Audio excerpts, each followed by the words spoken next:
Wi-Fi 1. So you're looking at your router and seeing these weird labels like Wi-Fi 1 and wondering why anyone still talks about it. Back in 1999, this was the absolute king of the hill. It was the first time we could actually walk around with a laptop without being tethered to a wall like a dog on a leash. It ran on the 2.4 gigahertz band, which is the same frequency your microwave uses to vibrate water molecules in your leftovers.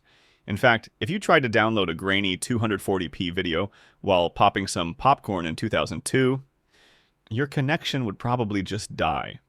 The top speed was 11 megabits per second, which sounds like a joke today. In reality, you were lucky to hit 5 megabits per second because of overhead and interference. It used something called direct sequence spread spectrum. Imagine trying to shout a message to a friend across a loud party by repeating every syllable 5 times so they can piece it together. It worked, but it was slow. I remember trying to load a single high-res photo on an old Centrino laptop and literally having enough time to go make a sandwich before the bottom half of the image appeared. It was frustrating, but it felt like living in the future. Wi-Fi Generation 2.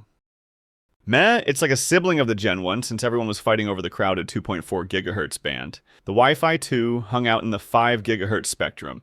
This happened back in 1999, right at the turn of the millennium. It offered speeds up to 54 megabits per second, which was blistering fast compared to the 11 megabits per second limit most people dealt with at home. The catch was that 5 gigahertz waves act a bit like a grumpy teenager. They really hate going through walls. If you walked into the next room, your signal dropped faster than a lead weight in a lake. It used OFDM, which is a fancy way of saying it splits the data into smaller chunks and sends them simultaneously. Think of it like a highway with 50 lanes instead of one narrow dirt road. A massive benefit was that it didn't get any interference from your neighbor's cordless phone or your microwave, since those all lived on the lower frequency. Back then, the hardware was expensive and mostly for high-end offices. My first 802.11 a card was a chunky PCMCIA slab that got hot enough to fry an egg if you pushed it too hard. It felt like a luxury item that only truly worked if you sat right next to the access point. Wi-Fi Generation 3. The arrival of Wi-Fi 3 in 2009 changed how routers looked forever. Suddenly, these devices sprouted multiple antennas like plastic spiders. This was the debut of MU-MIMO technology, which stands for Multiple Input, Multiple Output. It allowed the router to manage several data streams simultaneously, moving away from the old single-file queue system. Most people saw a massive jump in reliability because the signal learned to bounce off walls to find your device. This lets the waves navigate obstacles rather than failing the moment a door closes. This standard brought the 5 gigahertz band back into the mainstream alongside the trusty 2.4 gigahertz. It supported 40 megahertz channels, effectively doubling the lane size for data to travel. While the box often shouted about 600 megabits per second speeds, you usually saw much less in the real world due to physical interference. It is actually quite annoying how manufacturers use those theoretical numbers to sell hardware that couldn't hit them in a standard living room. Even so, Wi-Fi 3 finally made wireless gaming and HD streaming viable for the masses. It laid the foundation for the modern internet where dead zones started becoming a thing of the past. Wi-Fi 4. Back in 2009, we were all dealing with those chunky plastic routers with blinking green lights that looked like miniature alien spaceships. That era belonged to Wi-Fi 4, though the veterans in the room still call it 802.11n. This was the moment our wireless internet finally felt like it could keep up with our lives. The real magic happened because of a tech called MIMO. Imagine a busy coffee shop that suddenly decided to open 3 more registers so the line actually moves. Instead of a single antenna struggling to send data, Wi-Fi 4 allowed multiple antennas to broadcast simultaneously. It was also the first generation to introduce the 5 gigahertz band, even if most of us were stuck on the crowded 2.4 gigahertz lane back then. You can still find this tech lurking inside your cheap smart bulbs or that dusty laptop sitting in your closet. It functions like the Toyota Corolla of networking. Reliable, a bit slow by modern standards, but it fundamentally changed how we stayed connected without being tethered to a wall. Interestingly, Wi-Fi 4 wasn't even called that when it launched. The industry essentially went back in time and rebranded it years later just to make the naming system easier for everyone to follow. Wi-Fi 5. Remember 2013? Everyone was getting their first real smartphones and tablets, and those old 802.11n routers were starting to choke. That's when Wi-Fi 5 or 802.11ac for the veterans arrived to save your Netflix and chill nights. This shift felt like moving from a crowded dirt road onto a paved multi-lane highway. The biggest change was a technology called MU-MIMO. Before this, your router functioned like a single barista trying to serve 10 people at once. It had to rapidly switch between devices, making everyone wait their turn in tiny millisecond bursts. Wi-Fi 5 effectively gave that barista extra arms to serve multiple people at the exact same time.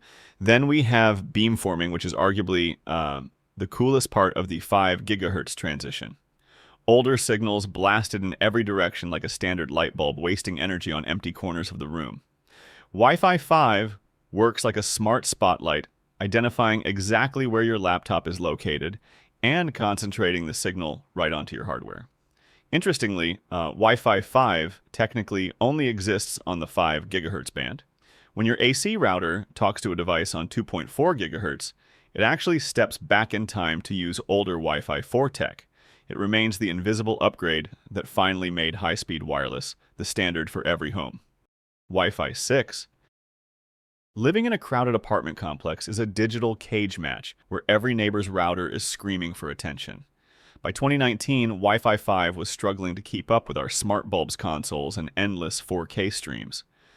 That's where Wi-Fi 6 or 802.11ax for the veterans changed the game. Instead of focusing on raw top speed for a single device, it focused on the chaos of the crowd. The real MVP here is OFDMA. Imagine your data as delivery trucks. Older generations sent one truck for one package, even if that package was just a tiny emoji. Wi-Fi 6 allows that truck to pack shipments for multiple devices in a single trip, filling the cargo space to the brim. It even helps your phone's battery via target wake time. The router tells your phone's antenna exactly when to wake up, for its data letting it sleep in between instead of constantly burning juice to search for a signal. Then there's BSS coloring, which paints your signal a specific color so your router can instantly ignore the noisy signals from the guy next door. This tech uses 1024 QAM to cram 25% more data into every radio wave. It's the reason wireless latency finally dropped low enough for us to stop dragging Ethernet cables across the living room floor. Wi-Fi 7. We've officially hit the era where Wi-Fi 7 makes those tangled Ethernet cables gathering dust in your closet look like ancient relics. This standard handles the sheer madness of 8K streaming and lag-free VR with total confidence. The ultimate flex here is multi-link operation, or MLO. In the past, your phone had to pick one frequency and stick with it, like choosing a single lane on the highway and hoping for the best. Wi-Fi 7 allows your device to use multiple bands at the exact same time, effectively combining the 2.45 and 6 gigahertz lanes into one massive superhighway. It doubles the channel width to 320 megahertz, which feels like widening a narrow street into a multi-lane thoroughfare overnight. A really slick detail is puncturing. If a neighbor's signal creates a pothole in your frequency, Wi-Fi 7 simply drives around that specific bit of interference without slowing down the rest of your traffic. It uses 4K QAM to pack data tighter than a suitcase on a budget flight, ensuring wireless latency drops so low it basically kills the ping issues that used to haunt gamers. Wireless finally feels as stable as being plugged directly into the wall. Wi-Fi 8. We've reached a point in 2026 where seeing gigabits per second on a speed test feels almost routine because our home internet plans are finally struggling to keep up with our hardware. Wi-Fi 8 marks a massive shift because the industry finally moved past chasing raw peak speeds to focus on ultra-high reliability. Earlier versions of Wi-Fi acted like a bunch of people in a dark room shouting over each other to be heard. Wi-Fi 8 functions as a synchronized orchestra, where every router in your apartment building actually communicates with its neighbors to stay out of each other's way. The real magic is coordinated spatial reuse. In the past, your router had to wait for a gap of silence in the air before sending data, which caused those annoying lag spikes. when your neighbor started a massive download. Now these devices coordinate their power levels in real time so they can both transmit simultaneously without crashing into each other. There is even a feature called integrated sensing that allows the radio waves themselves to detect movement or even breathing in a room without needing a single camera. It effectively turns your wireless signal into something as rock solid as a physical copper cable, making dead zones a legacy problem from the old days.